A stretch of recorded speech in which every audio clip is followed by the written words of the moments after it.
Presiden Amerika Serikat mengumumkan penundaan penerapan tarif biaya masuk impor selama 3 bulan. Meski demikian, hal ini tidak berlaku untuk Cina.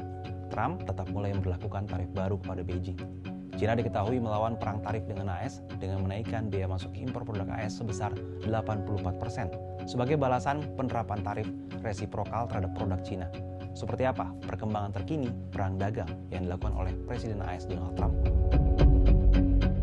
Pengumuman penundaan penerapan tarif resiprokal AS terhadap negara-negara lain kecuali Cina diungkapkan oleh Presiden AS Donald Trump di Washington DC AS pada Rabu 9 April 2025 waktu setempat. Trump mengumumkan penundaan 3 bulan untuk tarif biaya masuk impor atau BMI. Nilai BMI yang mencapai 32% untuk Indonesia tidak akan diterapkan sementara waktu. Semua impor ke AS hanya akan dikenai BMI 10%. Penundaan ini pun direspon positif oleh bursa saham AS. Dalam penutupan perdagangan Rabu, seluruh indeks bursa AS menghijau.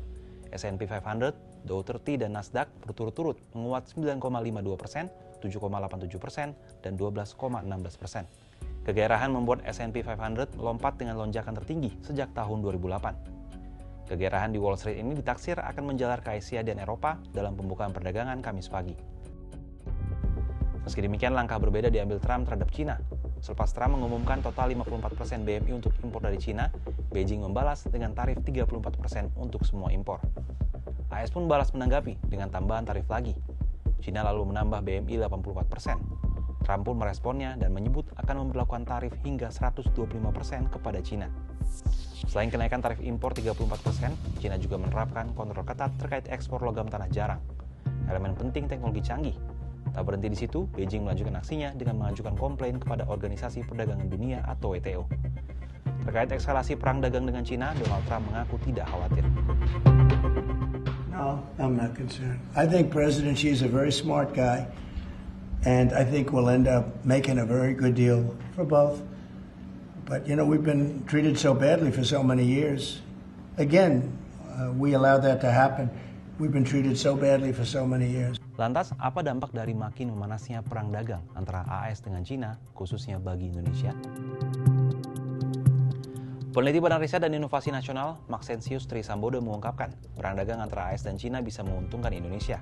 Saat ini, investasi besar Cina ada di Vietnam dan Indonesia. Berdasarkan data pemerintah Indonesia tahun 2024, Hong Kong dan Cina adalah sumber investasi nomor 2 dan 3. Peringkat 1 diduduki Singapura. Jumlah langkah bisa diambil Indonesia untuk memanfaatkan peluang ini. Pertama, Indonesia memastikan investasi dari Cina bertambah, terutama di sektor-sektor berteknologi lanjut. Hilirisasi sumber daya alam dan pengembangan bioteknologi serta farmasi adalah sektor kerjasama yang kuat. Kedua, Indonesia juga harus mengantisipasi risiko Cina melakukan dumping produk. Mengingat lesunya konsumsi masyarakat Cina, mereka bisa menjual produk-produknya ke Asia Tenggara dengan harga sangat murah dan mematikan industri lokal. Selain itu, produk-produk berteknologi tinggi yang tidak berhenti di Indonesia diizinkan masuk. Produk ini bisa menambah kemampuan dan daya saing Indonesia. Misalnya, produk elektronik dan kendaraan listrik yang bisa diadaptasi untuk meningkatkan kualitas produk dalam negeri. Sebaliknya, impor produk Cina yang berteknologi rendah diatur secara ketat.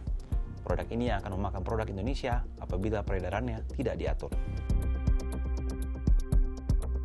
Pemerintah harus benar-benar jeli dan sigap dalam mengamati dinamika perang dagang yang dilakukan oleh Donald Trump. Selain memastikan Indonesia tidak terkena dampak negatif dari kebijakan ini, pemerintah juga harus melihat peluang yang bisa menguntungkan bagi perekonomian Indonesia.